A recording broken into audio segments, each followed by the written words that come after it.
All right, Sunday morning. Welcome back to another Nyobi video. Nyobi. Guys, Mike S. Miller, he was a prominent artist over at DC Comics for quite some time. He's now here on Twitter making some hot takes. Let's see what the creator of Lone Star has got to say. Something comic book artists don't like hearing, but it's the absolute truth. It is the writer that makes you a name. Poorly written comics with stellar artwork don't become legendary collections. Name an A-list artist, and I'll tell you an A-list writer that carried him. So here's the thing, right? I agree with this on a 50% level. Well, LP, how can you agree on something only halfway through? Because I know that in comic books, it takes a team. It's not just one man carrying the other, right? It does take the writer, of course, to come up with the story for the artist to draw. A bad story, even with good art, still equals a bad story, right? But you can have a great writer and horrible art, and if the art is bad, it doesn't matter how great the story is. If it's not visually appealing, because comic books, let's face it, ladies and gentlemen, are a visual medium. If it's not visually appealing, no one's going to buy it. No one's going to know how great your story was if it's meant to have Jim Lee art, but it's a guy drawing like stick figures, right? It just makes sense, you know what I mean? It is a team, right? The art has to go along with the story, and the story has to go along with the art. It is a never-ending cycle. But I'm going to be interested in seeing these hot takes, so let's go through it. We will scroll down here. It has always been my complaint about the beginning of Image Comics. A bunch of artists thought they could make great comics on their own, but they mostly knew jack crap about writing. I had long boxes full of unreadable but beautiful artwork. True. True. That is because the two weren't playing together, right? Like I said, it takes two. Not just one guy to carry a story, but two. Yeah, in the beginning of Image, if you look at the early Youngbloods and Wildcats and that sort of stuff, visually appealing, but they sucked story-wise, right? Even I, back in the day, 16 years old, 18 years old, 1991, 92, 93, that era, we all knew that Image was flashy, but we also knew the stories kind of sucked, and even Image knew that. That's why they had to start outsourcing the writers, because they realized they had their hands full. They realized not only do they have to draw this shit, but now they're running a business. And you can't run a business if everyone's complaining your stories suck. Ryan Toller says, a lot of people have trouble with this or getting to the point in their career to assess and culminate both. It's what I'm selling, Mike. Avid reader, word nerd. Top quality art, and my artist is a storytelling genius. Harmony, literature meets sequential. A sympathy. Sympathy. This is what I just said. It takes two, right? But this is also a cheap shill. It's a cheap shill. Looks good, dude, but I have to say, I almost can't read your logo.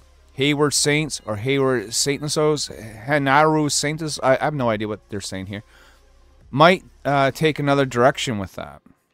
And there's some replies. We're not going to read every single reply to every single comment. We're just going to go through the meat of this here. Flash, of course, Yellow Flasher. That's not totally true. Explain Kingdom Come. Alex Ross carried Wade big time with that book. And I'm going to agree with this. You can't hate Wade for his... You can hate Wade, Mark Wade, and many of us do, for his personality, but you can't dunk on him as a writer. Kingdom Come would not have existed without him. True. Facts. Okay? The artist can only draw what is provided in front of them, unless if they're making up the story themselves. Everyone needs to be an expert in their craft, right? I am not an artist. I've tried many, many times. I suck. But without my art, Nyobi would never have existed because that's how I created her, okay? But the fact is, my strength is with my ideas and being creative in that sort of sense. Michael Turner, someone brings up. Michael Turner also had writers writing for him. If you look at his Superman Batman run, Brian Halberth and Christina Z. Do you think Witchblade would have been a hit if it had been a bad story? There were tons of bad stories with good art coming up from Image. Tons of them. I agree with that. Unreadable Drek. Taking up space in dollar bins today. Fact. Fact. Look, If I was to do a tour of my comic book shop, and maybe someday I will, and I bring in a little camera with me, and I show you all those dollar image bin comics, it would shock you. But I mean, the reason why they're there, even if they were good stories, they'd still be there. Do you want to know why? Because there's just way too many of them printed. People buying 20 copies thinking it was going to carry them through college. And I'm being sold for pennies on the dollar and in long boxes in comic book shops everywhere. George, Apocalypse. I can't say his name. Although this may apply to many American comics, there are instances where manga and the writer and artist are the same person. Yeah, it's true. Truth. Also doesn't apply to independent titles where the artist is also the writer in the States, generally speaking. Chuck Reardon. A well-drawn and laid-out book can tell a story without a word. Writers can add to that, but a great artist can do it without them. Only if the great artist sure knows how to write. Right? Because that's still writing. In order to lay out that script with no words, you still have to lay out descriptions. You still have to lay out camera angles, okay? Panel layouts. That's all part of the comic book script writing process. Mike says, sure, I agree, but it has nothing to do with what I said. Chuck says, you didn't say A-list artists were carried by writers. I said, Mike retorts, it is the writer that makes you a name, and that the legendary collections aren't about the artist, but the story. Frank Miller. Frank Miller became his own A-list writer. In fact, I would go out dare to say, and I might get burned to the stake for this, but I think Frank Miller is a better writer than he is artist nowadays. Just one man's opinion. Bats on my face. Well, I'm sorry to hear that.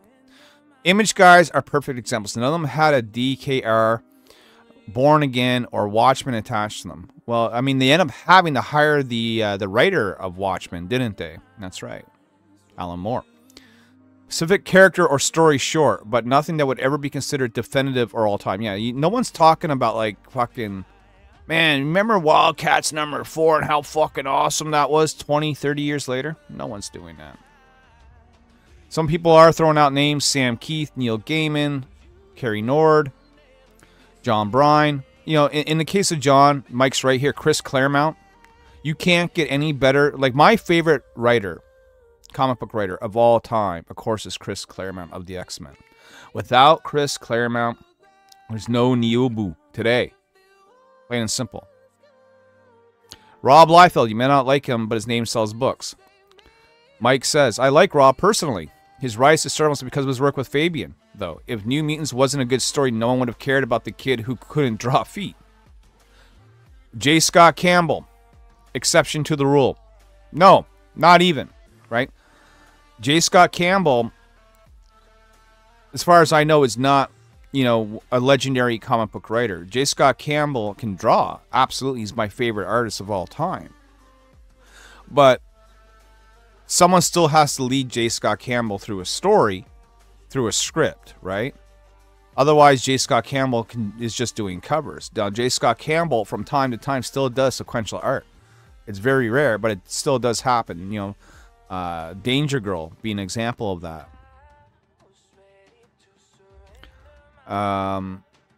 Really talking about the American comic book industry here. Europe does things as differently as Japan. See, people want to conflate all these different areas of comics, but people don't get it, man. When we say comic books, right, people want to get all technical and play semantics, right? Mangas are comic. These European books are comics. That's not what we're talking about, and you know it. We're talking about the American fucking floppy, period. Let's see here. Cliff Richards, Stephen Platt. I couldn't tell you one writer he's worked with. Mike says that is a good exception to the rule. He came in as a McFarlane clone, though, so he took a different route to success, riding on the coattails of the hottest artist style at the time. Even Tom McFarlane couldn't write. I know, right? I love Tom McFarlane, but he couldn't write. They gave him a Spider-Man title, and he had absolutely zero writing experience. And that Spider-Man title, quite frankly, wasn't that great. Again, very flashy. I have it. I know. In fact, I even got him to sign it. But the writing. He could have used a writer. Stan Lee. Stan Lee wasn't an artist.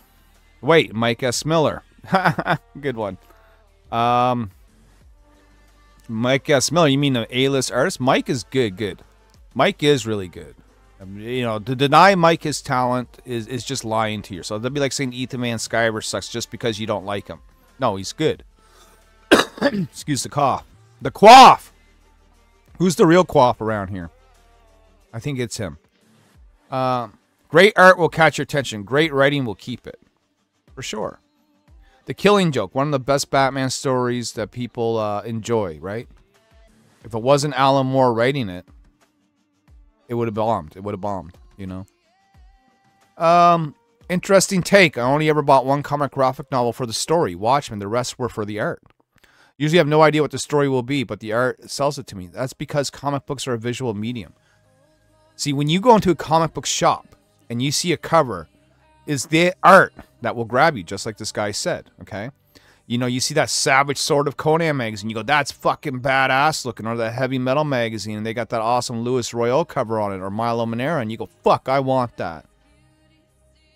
And then the stories inside are what is supposed to hook you, right? And keep you coming back for more. You can't lay down absolutes like that. This guy says it's all subjective. I agree with that. Your opinion actually means as little as my opinion. True. Truth. And this is what people fail to understand, is that this is all just opinions, right? No one is trying to dictate the law to anyone here. But when you give out an opinion on social media, it's like you're trying to tell people how to think. That's what they think it is. No, you're just giving an opinion like you were sitting around the fucking table with your friends, you know? We're looking at you, Juliar. Tom McFarlane had a bad writer for his entire run on Spider-Man and most of his early Spawn stuff. Well, for his entire run on Spider-Man, if we're talking Spider-Man, the title, and not Amazing Spider-Man, Tom McFarlane was the writer for that for the first few issues. Patrick here says, wow, I actually agree with this. Spawn would have been a huge franchise if someone other than McFarlane wrote it from the beginning. That character is carried by his cool costume alone. It took you many years, but you finally said something insightful. Sal Buscema. Yeah, I agree for the most part, but having a good art paired with good writing brings a comic to such higher level. And this is sort of my thing, right? It takes two to tangle. It takes two to dance. In wrestling, you can have a really great wrestler, but if your opponent sucks, yeah, you might be able to carry him. But when you have both opponents in the ring that both have great skill and both know how to tell a story within that ring, then you have WrestleMania classics, right? This guy says, sadly, this is too much accurate. And, you know, there's some names being thrown out here. Tim Sale, Alex Ross, Alex Toth. What about the Tracer? Adam Warren said this years ago, great writing can sell bad art, but never vice versa. So, Cyberfrog's success means you're admitting the story is fantastic. Everyone's always trying to get a shot in, right? Everyone's always looking for a gotcha, you know? That's why Cyberfrog fucking sucked. I haven't read it yet. I can't comment. No one's going to name you, Mike. People already have named Mike. This is the problem they don't get. This is primarily about American comics, in particular, the industry. Comics more than independent comics. Well, see, independent comics are comics, but again, that's semantics, right? And we're not arguing about semantics. So, to go with what Mike is saying, Mike is talking about mainstream industry here. That's what he's talking about. What about EVS? Is Jeff Johns the only writer that boosted his status? I remember OG Cyberfrog from Wizard, but it wasn't until New X-Men that I heard of Ethan. And Mike goes on record to say, yeah, I pretty much would say that Jeff Johns is responsible for EVS being a recognized artist in the space. His impulse work was pretty forgettable. Wow. Shots fired at the Frog. I would say that having poor artists can turn off a great book. Colin Bunn's Magneto series is a great story that had a bad artist that almost made me drop the book. I actually really liked Magneto. I agree the art could have been better. But yeah, you know, I think that issue, that series may have ran for 18 issues, something like that. It was good stuff. If it's the same Magneto series I'm thinking of. All these people, Okay, Art Germ doesn't do sequential art, at least not that I know of. J. Scott Campbell rarely does it. Adi Gronoff, as far as I know, is purely covers. Peach Momoko might do sequentials. Adam Hughes very rarely. And I don't know who David Mack is. But all these people still need writers. Still need writers, man. Michael Turner. Have you read these? I don't think these were all that great. To be honest. I mean, they're very pretty. But they were kind of hard to follow, and you didn't know where to start. There's so many different Fathom books and miniseries, and it's sort of, you know, I don't even know what order to read them in, to be honest with you. And I have a shit ton of them in a long box. I think that pretty much covers it. I mean, we'll click show more replies. Alan Davis. Alan Davis had Chris Claremont writing Excalibur. Sorry. Yeah, I mean, I think that, you know, we can go through more replies if we really want to, but we went through quite a bit here. I think, again, someone said it was subjective. That's right. Everyone's opinion on creativity is going to be a little different. I mean, don't hate me because I think it takes two. Some people are going to argue with me. No. You can have bad writing and great art and still a classic. I want 10 examples that we can debate on. It's easier for me to point out great writers with great art and say these are classics. It's very hard for me to think of something that had horrible writing, but really good art and go, that's a comic book classic, right? But hey, there could be some out there and I'm willing to listen to it. So let me know down in the comment section below what you think about Mike S. Miller's hot take here. Subscribe to the channel, look for our live shows, and here's a word from our sponsor. If you guessed it, and you said, I bet you any money LP is the sponsor of his own video, you would be 100% correct. I am. We are currently crowdfunding Nyobi Penguina #1, the crossover campaign. With 20 days left to go, we're at 178 backers. We have raised 7,356 Canadian dollars, which is about $1.52 US. Maybe enough to get me a cup of coffee. Help me get lunch at McDonald's by, you know, pledging to this campaign. Pick one out of 6 great covers we got to choose from. It is a 30-page book where Nyobi teams up with her good friend Penguina to go on an epic classic superhero adventure. It's a book you don't want to miss.